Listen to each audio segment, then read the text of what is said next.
Allahumma salli ala Muhammadin wa ala ali Muhammad kama sallaita ala Ibrahim wa ala ali Ibrahim wa barik ala Muhammad kama barakta ala Ibrahim wa ala ali Ibrahim fil alamin innaka Hamidum Majid.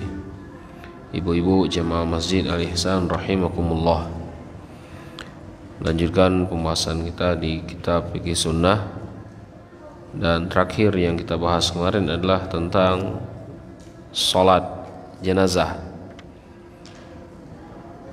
Kita katakan bahwa disunahkan ketika melakukan sholat jenazah untuk membuat 3 shaf, dan kalau dalam shaf itu cuma ada 1 atau 2 orang, maka boleh dijadikan 1 shaf saja.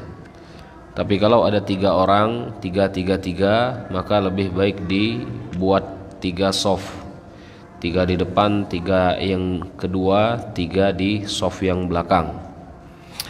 Itu sunnahnya. Kemudian ketika masbuk sholat jenazah juga ya, tidak perlu untuk menambah, tapi sebagian menyebutkan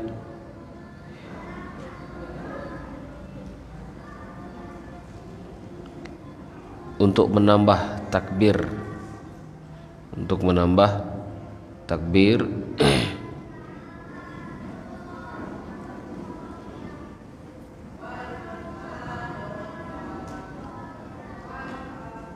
di dalam sholat ya.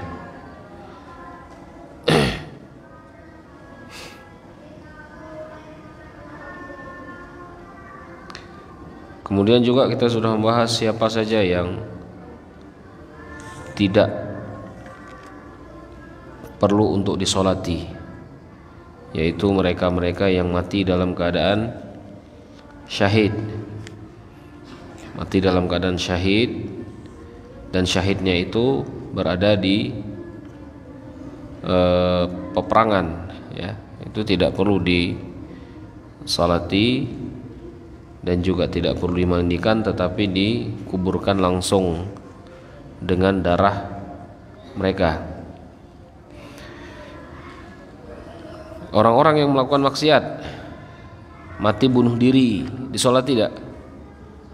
Disolati ya, orang yang mati dalam keadaan bunuh diri tetap disolati. Apapun maksiat yang dia lakukan tetap disolati selama dia itu masih muslim, selama dia itu masih dihukumi seorang muslim, maka harus tetap disolati, kecuali ketika dia itu sudah melakukan sesuatu yang kafir. Kafir dalam artian murtad. Orang yang murtad tidak perlu untuk disolati, karena orang kafir tidak perlu disolati ya. Orang kafir tidak perlu disolati. Maka kalau orang muslim melakukan sesuatu kekufuran, sesuatu yang membuat dia itu kafir, murtad, maka tidak perlu untuk disolati lagi ya. Salah satunya contoh misalkan ya, di Turki dulu yang meruntuhkan khilafah Utsmani ya, Kemal Atatürk itu ketika meninggal susah, bahkan mendapatkan azab sebelum beliau meninggal. Para ulama di zaman itu tidak mau menyolatinya, walaupun beliau itu masih dianggap muslim. Tidak mau mereka menyolatinya. Karena apa? Karena apa yang dia lakukan itu sudah termasuk kekufuran kepada Allah. Apa yang dia lakukan? Azan bahasa Arab tidak boleh lagi, perempuan pakai jilbab tidak boleh. Ini kufur, kafir kepada Allah Subhanahu wa taala. Bahkan dia pernah berkata, siapa yang lebih kuat sekarang, aku atau Tuhan kalian? Kafir yang seperti ini. Maka orang-orang yang melakukan perbuatan yang kufur, murtad, tidak perlu disolati ya, tidak perlu untuk disolati.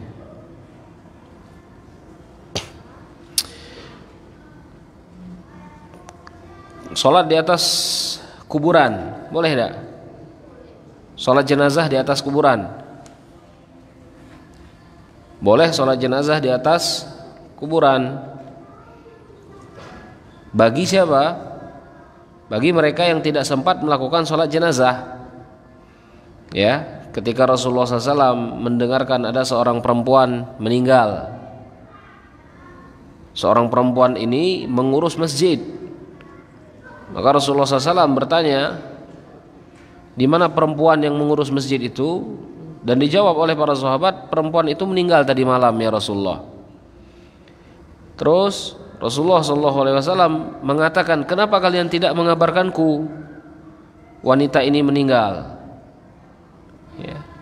Para sahabat menjawab, kami tidak ingin mengganggumu ya Rasulullah, karena engkau sedang tidur. Maka Rasulullah berkata,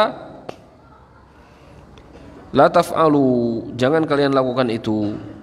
La yabutanna fiikum mayyit ma kuntu baina adharikum illa adzantumuni bihi. Jangan kalian lakukan itu kalau ada salah satu di antara kalian itu meninggal dan aku masih hidup, kata Rasulullah, maka kasih tahu. Karena kenapa? Rasulullah ingin menyolatinya sebagai bentuk syafaat.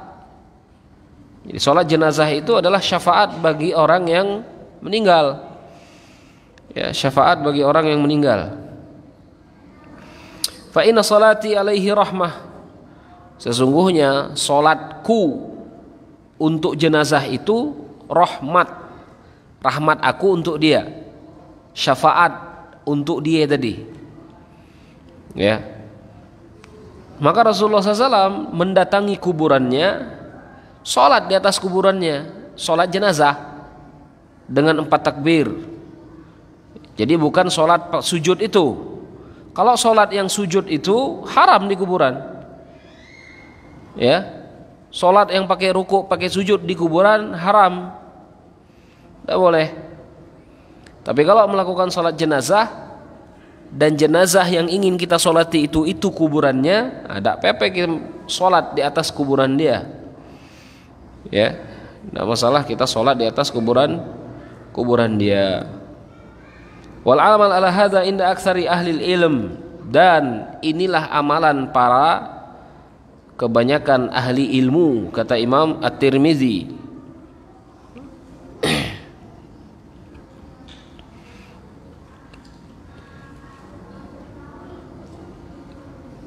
Kemudian yang terakhir adalah yang kita bahas kemarin, sholat goib. Benar tak? Apa yang dimaksud dengan sholat goib? Goib artinya dakde, goib, tak terlihat.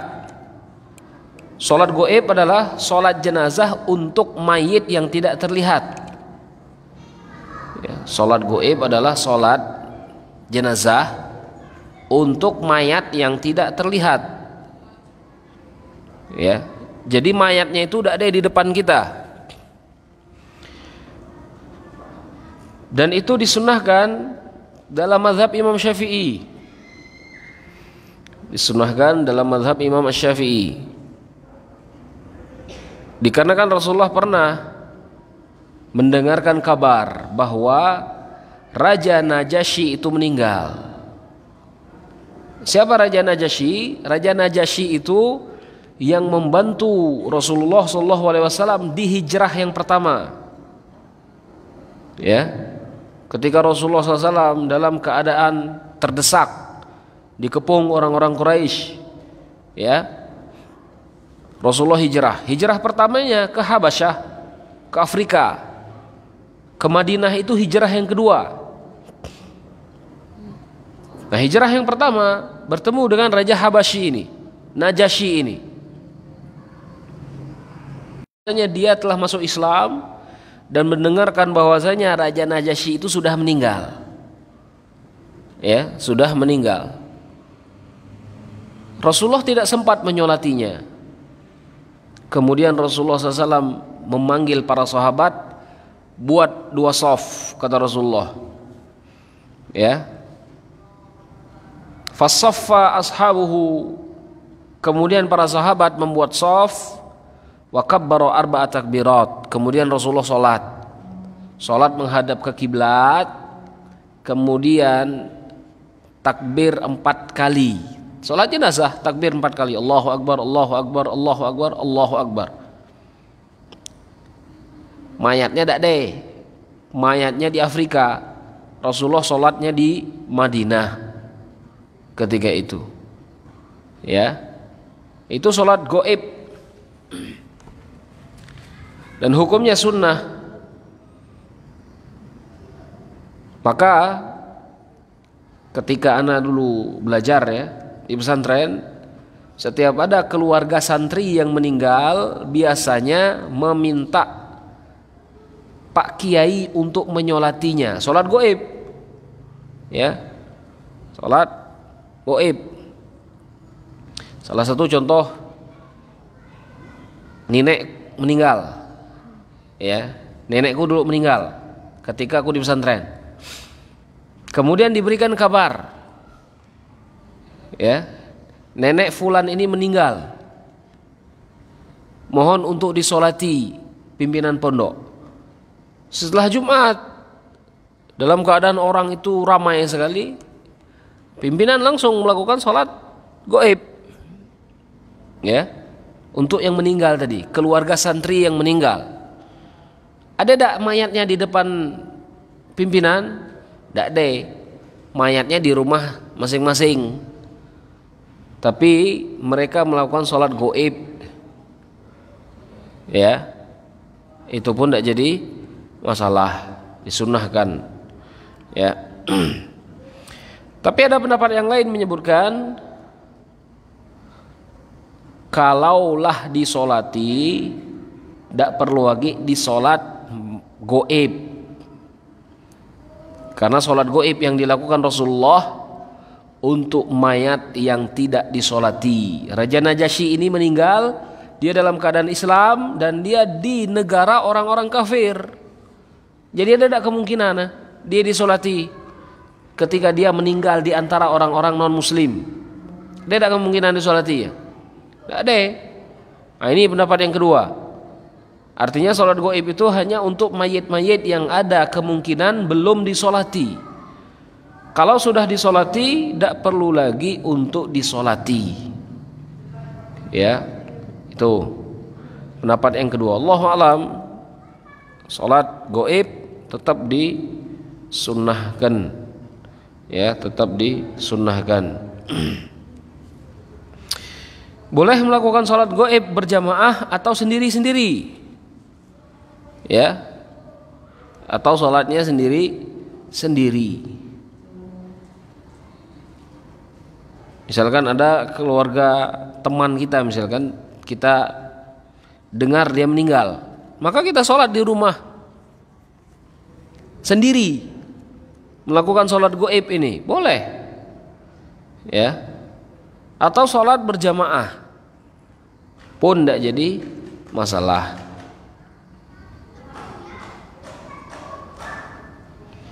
Pembahasan selanjutnya adalah sholat jenazah di dalam masjid. Sebagian ulama memakruhkan sholat jenazah di dalam masjid. Dikarenakan Rasulullah pernah menyebutkan, man shalla ala janazatin fil masjid fala syai'a lahu. Barang siapa yang sholat jenazah di dalam masjid, maka mereka tidak akan mendapatkan pahala. Hadis diriwayatkan oleh Imam Ibnu Majah, ya. Tetapi sebagian ulama melemahkan hadis ini, ya, hadis ini lemah. Maka beliau berkata, sholat jenazah di masjid tidak masalah. Tapi yang sunnahnya, kebanyakan perbuatan Rasulullah SAW melakukan sholat jenazah itu di luar masjid. Sama halnya ketika kita melakukan sholat Idul Fitri dan Idul Adha, sunnahnya di dalam apa di luar? Di luar, di lapangan, ya. Kenapa di lapangan? Agar dia terlihat oleh orang banyak. Ketika dia terlihat oleh orang banyak dan mereka ikut mensolati jenazah itu, maka pahalanya pun semakin banyak. Doa yang diterima mayit itu semakin banyak. Syafaat yang diterima mayit itu juga semakin banyak. Ini maksudnya. Ya. Maksud kenapa sholat jenazah itu harus di luar masjid, supaya terlihat. Ya. Tapi kalau ingin di dalam masjid pun tidak jadi masalah, boleh. Ya, boleh.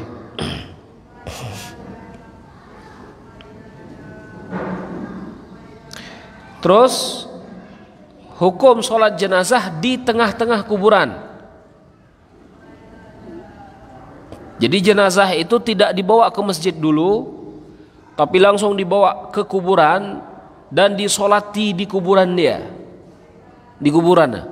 Sebelum dimasukkan ke dalam kubur, disolati dulu di situ. Ya. Jumhur ulama, kebanyakan ulama nyebutnya makruh, makruh hukumnya. Dan itu pendapatnya Imam Syafi'i, Ibrahim An-Nakhai. Ini pendapatnya Imam Syafi'i. Wa Ishaq, mereka menyebutkan makruh sholat jenazah di dalam kuburan. Ya, karena apa? Karena ada tempat yang lain, tapi malah dibawa ke kuburan misalkan. Ini makruh hukumnya. Dalam mazhab Imam Ahmad, dak PP, boleh-boleh saja. Ya, boleh-boleh saja. Tapi jumhur menyatakan makruh. Karena kenapa? Karena bisa jadi ketika orang sholat beramai-ramai di kuburan, ada kemungkinan mereka menginjak kuburan-kuburan yang lain. Dan menginjak kuburan itu tidak boleh. Ya, menginjak kuburan orang tidak boleh. Bahkan Rasulullah SAW itu mengancam, kalian duduk di atas bara api lebih baik daripada kalian itu duduk di atas kubur. Maka jangan pernah duduk di atas kubur. Ya, jangan pernah duduk di atas kubur. Tapi kubur-kubur kita sekarang itu kadang-kadang memang sengaja dibikin tempat duduk. Ini kuburannya, ini tempat duduknya untuk orang yang ziarah kubur. Nah, duduk di tempat duduk itu tidak masalah. Tapi kalau duduk di atas kuburannya, ini yang banyak kadang-kadang pas ngantar mayat, pas ngantar jenazah, nunggu udah nggak pakai berdiri, duduk di atas kuburan orang. Bukan di tempat duduknya ya, tapi di di kuburannya itu tidak boleh. Ya, tidak diperbolehkan.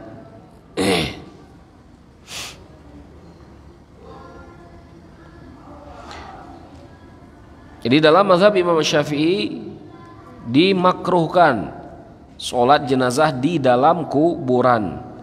Tapi Imam Ahmad menyebutkan boleh, tidak masalah. Ya.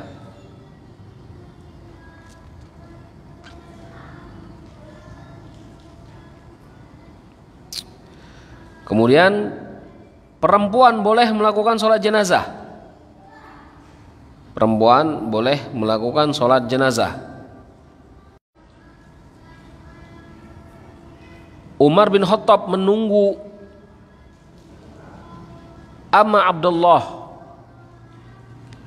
hatta sallat ala Utbah wa amarat Aisyah an yu'ta bi Sa'ad bin Abi Waqqas litusalli alaihi. Aisyah pernah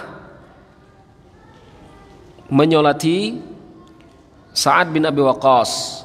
Kemudian Umar bin Khattab pernah menunggu Ummu Abdullah ketika dia ingin menyolati Utbah. Ya, jadi perempuan diperbolehkan. Bahkan Imam Nawawi menyebutkan wa yambaghi ay yasunnu lahunna jamaah kama fi ghairiha. Disunnahkan juga untuk perempuan itu menyolati jenazah. Jadi kadang-kadang ada ibu-ibu di sini sengaja ada sholat jenazah. Lah yang penting orang laki be. Itu ibu-ibu itu menghilangkan pahala qirat. Ya. Sholatnya hanya sebentar, pahalanya 1 qirat. Apa qirat? Seperti gunung Uhud kata Rasulullah. Itulah pahala sholat jenazah. Jadi kalau misalkan ada jenazah, ada kemungkinan kita itu untuk sholat, sholatlah daripada mubazir. Ya, mubazir pahalanya hilang.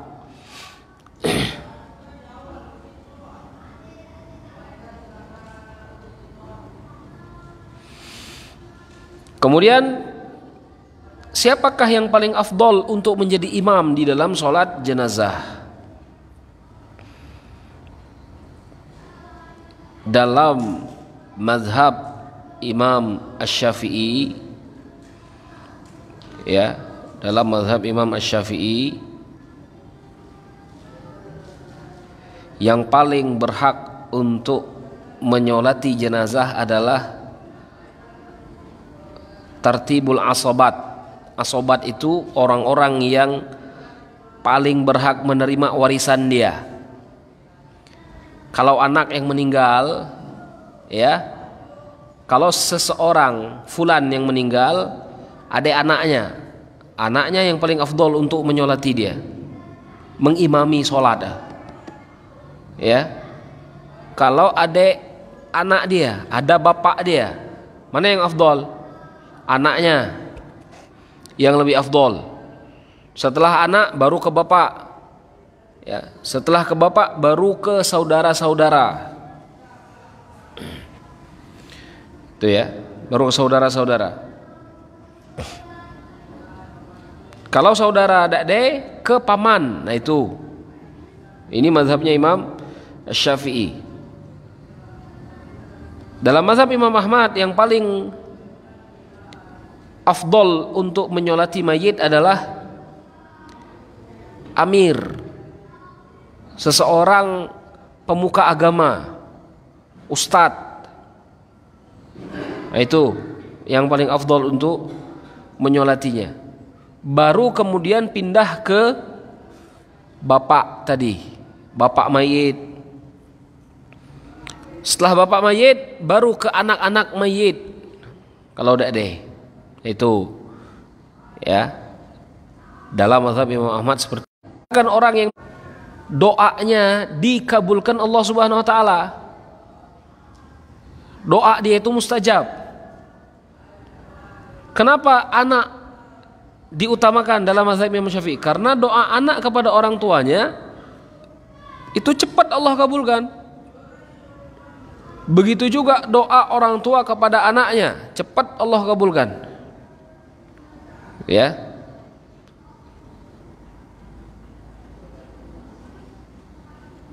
Dalam mazhab Imam Ahmad, kalau ada pemuka agama, nah mereka yang disuruh. Karena doa-doa mereka juga dipertimbangkan Allah Subhanahu wa taala. Artinya mustajab. Doa para ulama itu mustajab.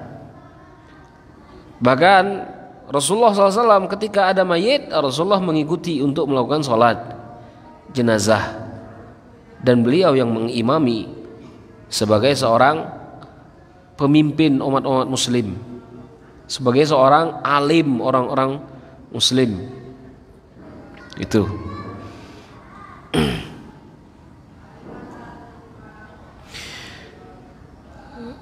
Kemudian pembahasan selanjutnya adalah setelah disolati maka jenazah dibawa, ya, dibawa ke kuburannya. Setelah disolati jenazah itu dibawa.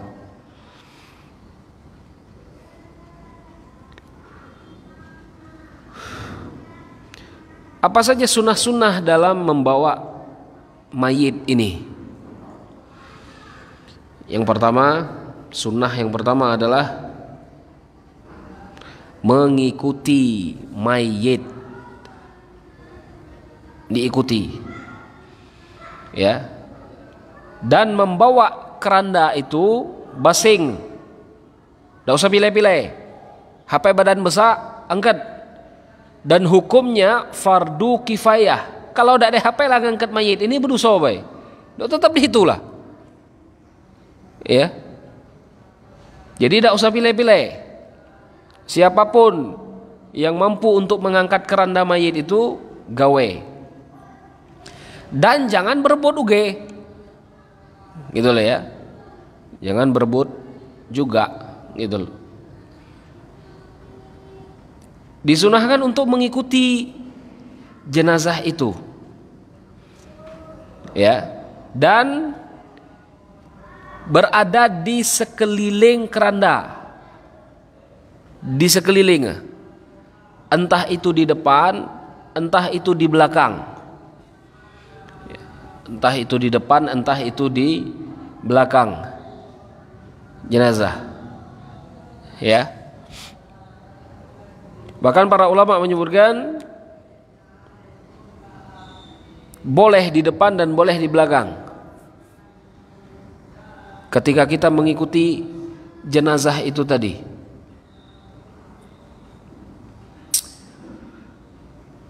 Kemudian disunahkan juga kalau jenazah itu dibawa dengan jalan kaki, kita juga jalan kaki, ya. Dan dimakruhkan untuk membawa motor kalau mayat itu tadi pakai jalan kaki, di antara jalan kaki, ya. Kenapa? Rasulullah SAW pernah menyebutkan, innal malaikata kanat tamshi falam akun li arqab wa hum yamshuna falamma dhahabu raqibtu. Ketika mayat itu diantarkan, malaikat itu juga berjalan mengiringinya. Maka Rasulullah SAW menjawab, ketika malaikat itu berjalan, aku tidak mau naik di atas kendaraan, kata Rasulullah. Ketika mayat itu sudah ditaruh di atas kuburannya, di dalam kuburannya, maka barulah aku naik kendaraan unta maksudnya, ya.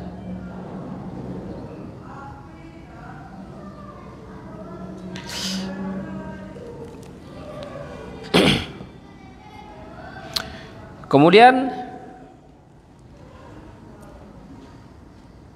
disunahkan untuk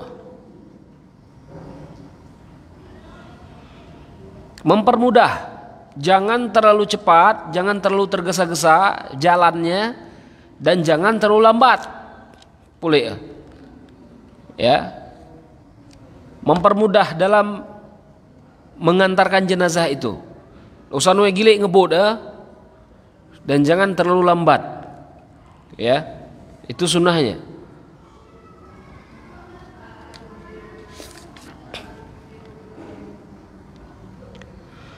Terus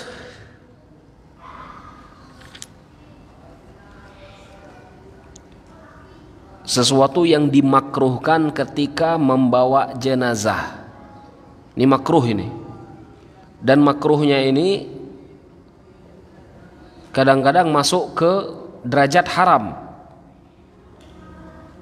Yang pertama, mengangkat suara dengan zikir atau bacaan Al-Quran atau yang lain-lainnya, ngangkat suara, ya.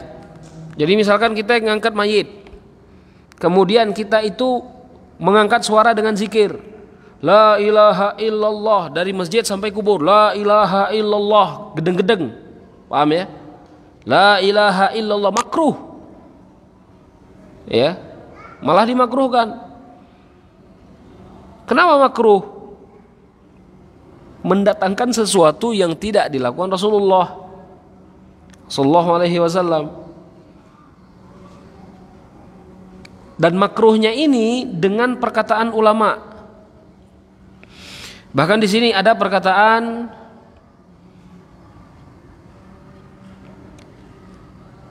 Sa'id bin Musayyib, Sa'id bin Jubair, Hasan al-Basri, Ibrahim an-Nakhai, Imam Ahmad. Mereka berkata, ketika ada yang berbicara di belakang jenazah yang dibawa tadi, istaghfiru li akhikum, yang belakang minta ampun, doa untuk mayit, misalkan. Ya, ada yang berbicara seperti itu ketika membawa jenazah. Faqala al-Auza'i bid'atun. Tak ada ajarannya seperti ini. Ya. Jadi jangan kelak ketika membawa jenazah itu ada yang macam pemimpin kur. Paham enggak? Mimpin kur.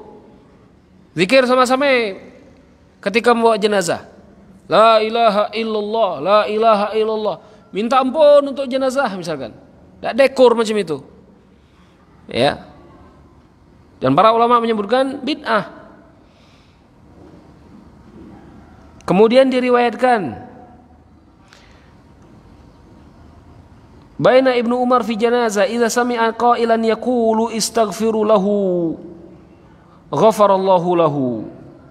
Faqala Ibnu Umar la ghafarallahu laka. Ibnu Umar ketika mengantarkan jenazah ada yang nyebut, minta ampun kepada saudara kalian, semoga Allah mengampuninya, katanya orang-orang banyak. Kemudian dijawab oleh Ibnu Umar, Allah tidak akan mengampunimu, kata Ibnu Umar. Ngapain dia muat-muat? Ya, dia muat-muat yang baru, gitu loh. Ini perkataannya Ibnu Umar. Kemudian perkataannya Imam An-Nawawi. Imam Nawawi mazhabnya Syafi'i. Apa kata Imam Nawawi? Wa'lam anna as-shawab ma kana alaihi salaf minas sukut halas sair ma'al janazah. Ketahuilah, kata Imam Nawawi, bahwa orang-orang terdahulu, para sahabat, para tabi'in, ketika mereka mengantarkan jenazah, mereka itu diam, sukut, tidak ada nyurak-nyurak. Ya. Fala yurfa sautu bi qiraatin. Mereka tidak mengangkat suara mereka untuk membaca Al-Qur'an. Ya. Maka kita tengok kini ya, kalau keluar ngantar jenazah di huro maco Al-Fatihah, ada yang memandunya, tidak ada sunnahnya. Paham ya? Sunnahnya tidak ada. Ataupun perkataan ulama yang bisa dijadikan standar, tidak ada. Tapi kalau kita ketika membawa jenazah, kita berdoa di dalam diri kita sendiri untuk mayit, boleh tidak? Boleh. Paham ya? Kita berdoa ketika mengantarkan mayit ini, ya Allah, ampunilah dosa saudaraku ini, dalam hati kita ya. Tapi ataupun kita berdoa sendiri dalam mengantarkan jenazah itu, tidak jadi masalah seperti itu, boleh. Ya, tidak jadi masalah. Tapi kalau misalkan dengan mengangkat suara, ada yang berteriak, beristighfar kalian kepada saudara kalian, misalkan ada yang memandu, nah ini tidak boleh. Wala zikir, begitu juga jangan mengangkat suara dengan zikir ketika mengantarkan jenazah itu. Wala ghairuhuma, begitu juga jangan bercakap keras-keras ketika mengantarkan jenazah. Ya. Ini perkataannya Imam An-Nawawi. Ya.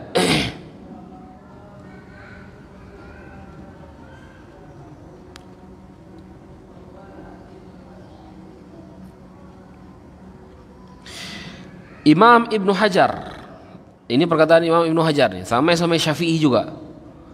Imam Ibnu Hajar ini menjelaskan Sahih Bukhari, beliau berkata dalam bab jenazah, yukrah lil mashi amamal janaiz raf'us saut bidzikr wa in arada ay yadhkurullah falyadhkurhu fi nafsihi. Dibenci bagi yang mengikuti mayit, mengikuti jenazah untuk mengangkat suara dengan zikir. Paham ya? Termasuk zikir subhanallah walhamdulillah la ilaha illallah allahu akbar. Jadi misalkan ketika aku nih misalkan bawa jenazah, aku keras-keras la ilaha illallah la ilaha illallah, keras-keras. Yukroh kata Imam Ibnu Hajar, makruh hukumnya. Kemudian apa kata beliau? Fa in arada an yadhkurullah, kalau kita ingin berzikir kepada Allah, zikirlah sendiri. Jadi kalau misalkan nih, ku berzikir sendiri ketika ku berjalan, tidak ada ku angkat suaranya, tidak masalah. Ya, ini perkataannya siapa? Imam Ibnu Hajar.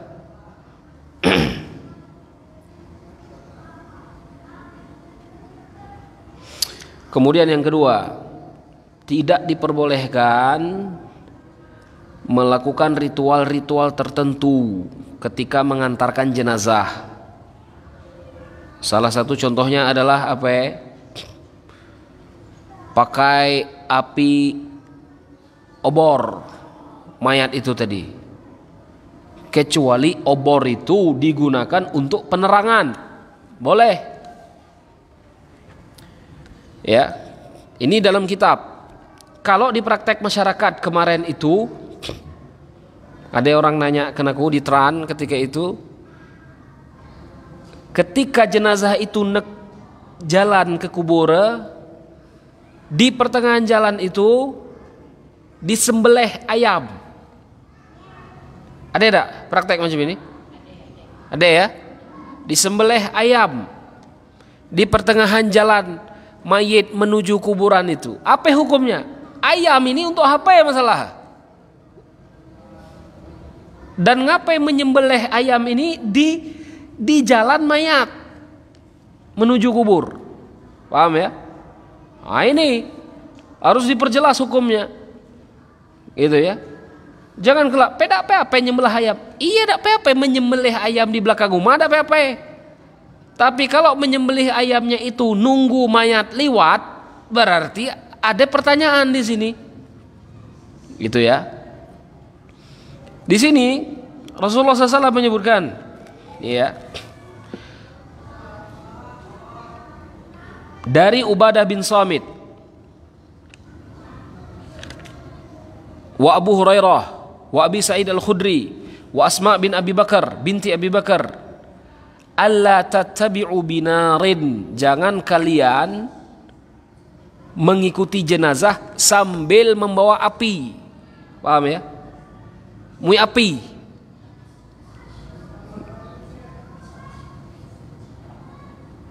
Kemudian disebutkan kepada Rasulullah SAW, apakah benar ya Rasulullah? Qala na'am, iya kata Rasulullah SAW. Jangan kalian membawa mayit itu sambil membawa api. Apalah api nih? Fungsinya? Ada tak fungsinya? Tak. Di siang hari mui api, ada tak fungsi api nih? Tak ada kan? Apa nak ngasap jalan itu supaya jin-jin tak ada nunggu di tengah jalan? Misalkan. Nah, ini keyakinan baru. Tapi kalau api itu mempunyai fungsi, malam-malam pakai api, nah itu tidak masalah, ada fungsinya. Tapi kalau sesuatu yang tidak ada fungsinya, ini yang jadi masalah, tidak boleh. Ya.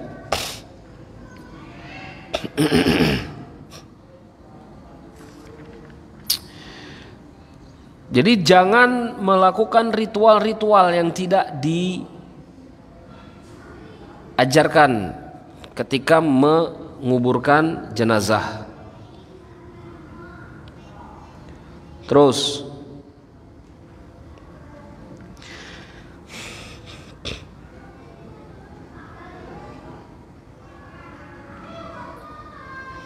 berdiri ketika jenazah itu lewat. Kalau ada orang ngantar jenazah, bukan ngantar jenazah, iya ngantar jenazah, kemudian kita duduk di depan rumah, sebagian ulama menyebutkan disunahkan untuk berdiri. Disunahkan untuk berdiri.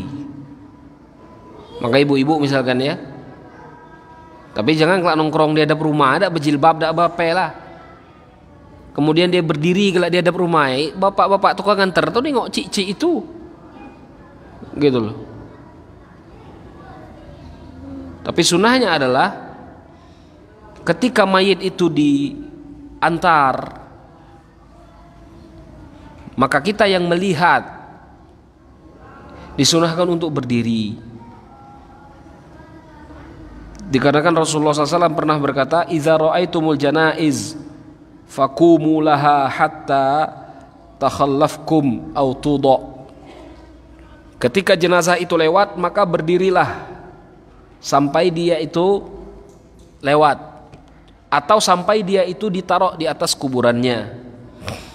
Ya, jadi kalau kita tidak dengan terjenazah, kita melihat jenazah itu tadi berdiri. Dan Imam Nawawi menyebutkan berdiri itu sunnah, mustahab. Kalaupun tidak digawe, tidak berdosa.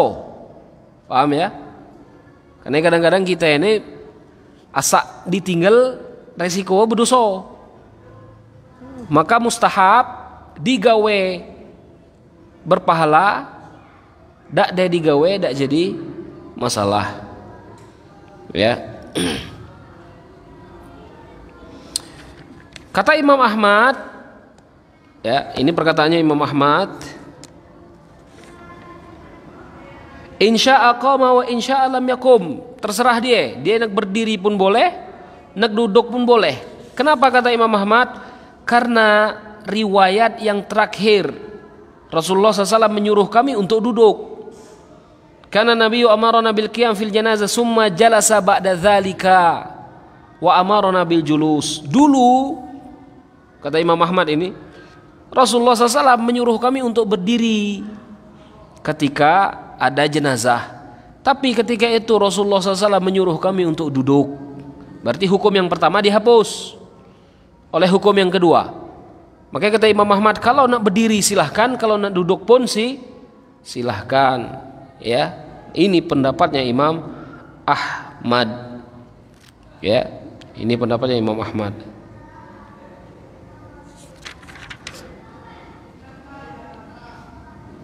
Yang punya pertanyaan langsung tulis. Ini pembahasan yang terakhir. Hukum perempuan mengantar jenazah. Hukum perempuan mengantar jenazah. Rasulullah SAW pernah mengatakan, nuhina an nattabi' al-janaiz walam yu'zam alaina. Kami pernah dilarang untuk mengantar jenazah. Kata Ummu Atiyah ini. Ini hadis Ummu Atiyah. Diriwayatkan oleh Imam Ahmad, Bukhari, Muslim, dan juga Ibnu Majah. Ini perawinya. Hadisnya riwayat Imam Bukhari. Ummu Atiyah pernah menyebutkan, kami dulu pernah dilarang untuk mengantar jenazah. Tapi Rasulullah ngelarangnya tidak terlalu keras. Maksud larangannya itu adalah larangan yang makruh. Paham ya? Larangannya itu adalah larangan yang makruh, tidak sampai derajat haram. Kalau haram ada ancamannya. Perempuan jangan ikut. Yang ikut ancamannya ini. Nah, itu dia. Ya.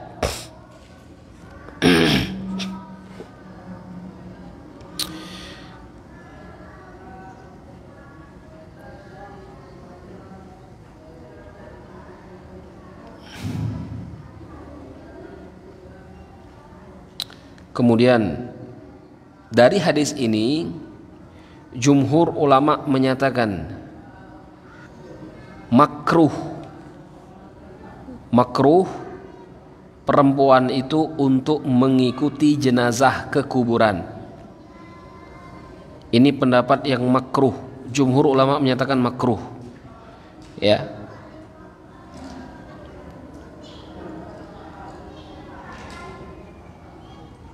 Kecuali perempuan itu latway, ajuz, perempuan yang tua, yang kira-kira ada hangat agi ada fitnah. Paham? Perempuan tu ada fitnah. Mengkira-kira kita keluar ada yang ngelirik-lirik kita, itu namanya fitnah. Tapi mengkira-kira kita keluar orang dah hangat agi nak ningo, itu berarti lanue kusud. Paham maksud aku ya? Itu berarti lanue kusud, melanue kusud ada apa-apa mengikuti jenazah. Ya, ini perkataan siapa ini? Perkataan jumhur seperti itu. Ya. Perkataan jumhur.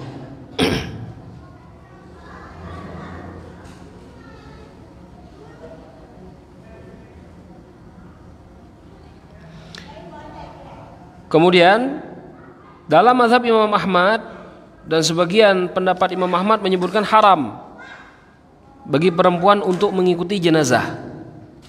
Karena ada hadis yang menyebutkan la'ana Allah zawarati al-kubur. Sesungguhnya Allah itu melaknat perempuan-perempuan yang mendatangi kuburan. Ya. Tapi hadis ini hadis dhaif. Ada yang melemahkan hadis ini. Ya. Allahu a'lam, ana sendiri lebih condong ke pendapat yang membolehkan dengan syarat. Apa syarat? Perempuan itu tidak melakukan niyahah, nuwe ngeratap. Perempuan ini kan nuwe ngeratap kadang-kadang. Maka jangan dia meratap ketika dia mengantarkan jenazah itu ke kuburan. Itu syarat yang pertama. Syarat yang kedua, perempuan-perempuan yang mengantarkan jenazah ke kuburan jangan menggunakan perhiasan. Makanya kadang-kadang cici ini gi ke kubur gincumi rauge peneng kepala ini kok. Ya. Ini ujung-ujung pecah khilaf nih, yang diadap kuburan seharusnya mengingatkan kepada kematian, nah ujung-ujung enggak sak nengok gincuci itu. Ya. Nah ini. Makanya kadang-kadang coba lihat tengok di kubur itu kadang-kadang. Cik-cik yang ziarah takziah nganter mayat tadi bemira be. Nah, ini tidak boleh ini. Khilaf di antara para ulama apa yang ketika tadi makruh dan haram. Makruh pendapat jumhur, haram pendapat Ahmad. Maka kalau cik-cik lah pakai gincu gi ke kubur, ini kena ke makruh apa ke haram kira-kira? Ke haram. Ya, ke haram ini. Jadi itu ya. Sampai sini. Yang ada pertanyaan? Silakan.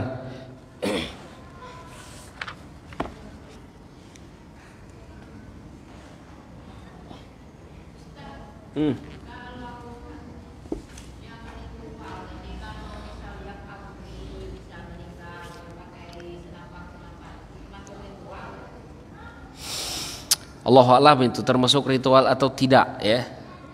Itulah susahnya kadang-kadang kalau kita itu jadi macam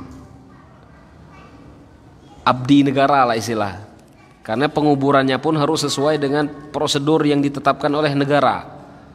Nimbak, senapan, dibungkus bendiro misalkan ya. Kemudian ketika dikuburkan itu dikibarkan bendera misalkan. Serah terima boleh kan? Oh, serah terima boleh. Apakah itu termasuk ritual? Allahu a'lam ya, Allahu a'lam. Kalau ku melihatnya itu termasuk ritual. Jadi yang membuat hukum, yang membuat aturan itu yang harus merubah itu. Gitu loh. Ya. Jangan sampai menguburkan seperti itu. Artinya ada nilai-nilai yang tabzir, ada nilai-nilai yang menghilangkan kekhusyuan yang mengantar, mengingatkan atas kematian itu sendiri. Paham ya? Itu. Apa benar jenazah selama 7 hari ninggal roh age ada di rumah? Ah ini nih. Ini akidahnya orang Hindu ini. Ya. Roh ketika jenazah itu ditaruh, kata Rasulullah, hadis Imam Bukhari. Ketika jenazah itu ditaruh, satu persatu orang itu pulang. Kemudian jenazah itu mendengarkan langkah kaki sendal yang mengantar mereka. Pulang, siku pulang. Tinggallah dia sendiri di kuburannya. Ketika dia sendiri di kuburannya, datang malaikat. Dah hempet age ngulak kuma. Jangan kelana ngulak, aku nak ngulak kuma lo 7 hari. HP lah ngajar. Ya. Datang langsung malaikat. Ya. Yang disebutkan Mungkar Nakir, tapi malaikat penjaga kubur. Ya. Yang akan bertanya tentang Rasulullah. Pertanyaan-pertanyaan kubur. Jadi mayat itu ditaruh, kita tinggal mayat itu, malaikat langsung interogasi. Ya. Malaikat langsung interogasi. Jadi dah hempet mayat itu kapur ancok ke haneh ini. Ya. Dah sempat mayat itu langsung diinterogasi oleh malaikat. Kalau dia bisa untuk menjawab pertanyaan kubur, selamat dia. Kalau mayat ini tidak pacak menjawab pertanyaan kubur, nauzubillah, kena sabat malaikat deh. Ya. Nah itu. Jadi akidah 7 hari agak berada di dalam rumah. Nah ini akidah bukan akidah orang Islam. Ya, akidahnya orang-orang Hindu itu loh. Ya. Adapun praktek 7 hari dibacokan dengan Yasin. Misalkan ya. Ini mereka mengambil perkataan ulama menghadiahkan pahala bacaan kepada mayit. Menghadiahkan pahala bacaan itu tidak mesti dengan acara itu. Kita sekarang baca Al-Quran untuk mayit sampai dan kapanpun itu boleh. Tidak ada terikat 7 hari. Bahkan ada hadis yang menyebutkan yuftan, sesungguhnya orang-orang muslim itu diberikan fitnah di dalam kubur selama 7 hari. Ini sebagai landasan dalil. Tapi hadis ini lemah. Hadis ini dilemahkan oleh para ulama. Maka praktek masyarakat kita yang membaca Al-Quran selama 7 hari bukan berarti roh itu di rumah. Paham ya? Nah inilah kadang-kadang kalau praktek tidak ada dijelaskan dari mana yang salah. Bukan berarti roh itu lagi di rumah, bukan. Tapi mereka menggunakan dalil mayat itu diberikan fitnah selama 7 hari di kuburannya. Ya. Maka berikan sedekah atas mereka.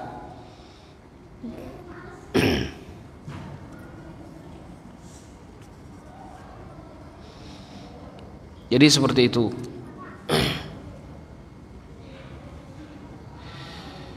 Bagaimana apabila kita tertinggal rakaat dalam sholat berjamaah, dan apa lafaz niat sholat yang tertinggal tersebut? Tidak ada, tinggal masuk baik. Ya, niat seperti biasa. Ya Allah, aku niat sholat tertinggal 2 rakaat. Tidak ada itu, tambahan itu tidak ada. Ini mempersulit sholat tuh gini ujung-ujung. Ya, ya Allah, aku niat sholat maghrib tertinggal 3 rakaat dari makmum dan aku duduk tasyahud akhir misalkan. Lebih kali harus sholat macam ini. Ya. Jadi tidak ada niat apa-apa, tidak usah ditambah, tidak usah dikurangi, itulah niat. Niat melakukan sholat maghrib. Itu ya. Makanya ketika teman ibadah itu cukup ngikut baik, jangan ditambah-tambah. Pening kepala yang ditambah-tambah. Ya. Tidak ada apa lah niatnya. Niat seperti biasa kita ingin melakukan sholat. Ya. Kita ingin melakukan sholat. Sama niatnya. Cuman ketika kita masbuk, masuk, kita harus menambah kekurangan. Kalau misalkan kita masuk di rakaat kedua, berarti kita harus nambah 1 untuk sholat maghrib. Untuk sholat isya berarti kita nambah 2. Itu ya. Kekurangan rakaatnya itu harus ditambah. Itu. Apakah boleh kita menggunakan beberapa mazhab atau menggabungkannya? Sekarang kita ini pakai mazhab. Digabung baik mazhab kita sekarang ini. Mazhab Syafi'i boleh tak? Mazhab Syafi'i wajib pakai cadar. Di sini ada yang pakai cadar wajib di rumah. Tidak ada kan? Berarti pakai mazhab yang lain deh. Benar tak? Pakai mazhab yang lain. Kalau kita ngotot satu mazhab saja, bercadar baik di rumah. Yang tidak bercadar berdosa. Cik-cik ini, ibu-ibu ini, ya. Nah, jadi sekarang ini kita di rumah itu bercadar tak? Tak kan? Berarti kita pakai mazhab yang lain. Ya. Karena dalam mazhab Imam Syafi'i, cadar itu wajib.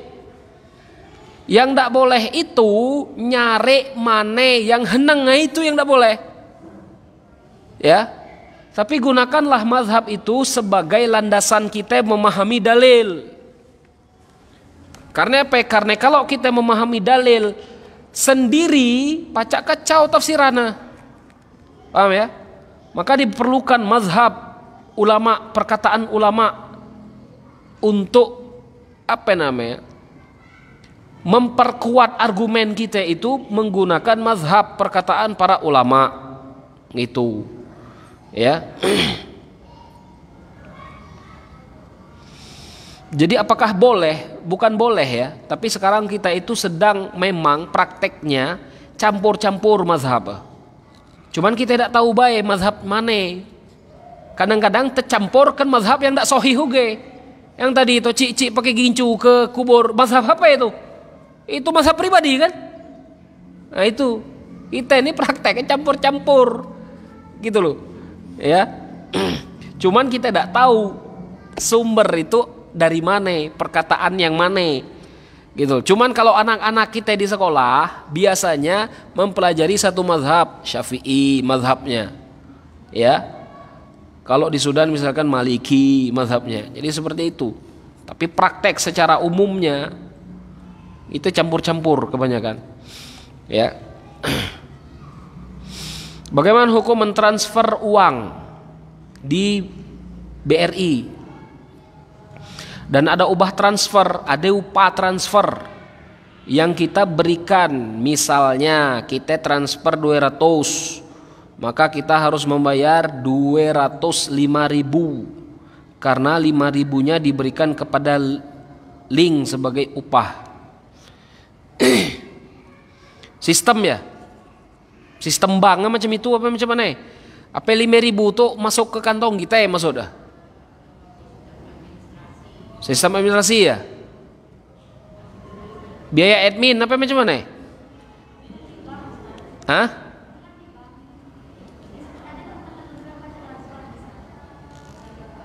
Dipotong bank masuk dah.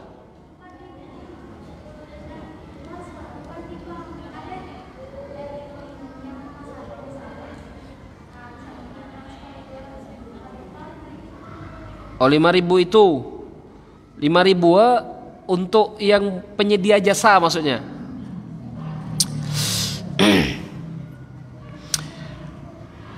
Bingung ngejawab aku yang macam ini nih. Ngapain? Apakah akadnya itu jasa atau akadnya itu pinjam meminjam? Ini yang jadi masalah. Paham? Kalau akadnya itu jasa, maka hukumnya boleh. Tapi akadnya pinjam meminjam, hukumnya jadi riba. Gitu loh. Hukumnya jadi riba. Ya. Tapi kalau misalkan akadnya itu jasa, hukum halal. Tidak jadi masalah. Sama dengan kita jual pulsa 2.000, bayar 2.000, 3.000 misalkan. Ya. Ada jasa di situ, jasa dia mentransfer. Makanya sebagian ulama itu menyebutkan menggunakan uang kertas rentan kena riba. Ini akad-akad yang macam ini nih kena. Dan kita tidak pacak menghindar. Paham ya? Ngapain? Karena kita semua menggunakan itu. Bahkan anak dulu pun macam itu. Ngirim duit misalkan, potongannya 500.000. Potongan ininya. Kalau kita ngirim 10 juta misalkan, potongan 500.000. Besar tak potongan itu? Besar kan? Tapi untuk orang tuh yang jasanya di situ tidak ada besar. Ya. Rentan kena yang seperti itu, gitu loh. Dan itu berpengaruh kepada orang-orang yang duit sedikit, yang tidak ada duit. Jadi Allahu alam ya. Kalau memang bentuknya itu jasa, ya, contoh macam mana jasa itu? Contoh misalkan kita rumah di kampung misalkan ya, di kampung ATM tidak ada, ya tak? Kemudian ada salah satu orang yang kita tahu dia punya jasa transfer macam ini. Kita tidak ada kawa bolak-balik PP nyari ATM tadi. Kita datang ke dia.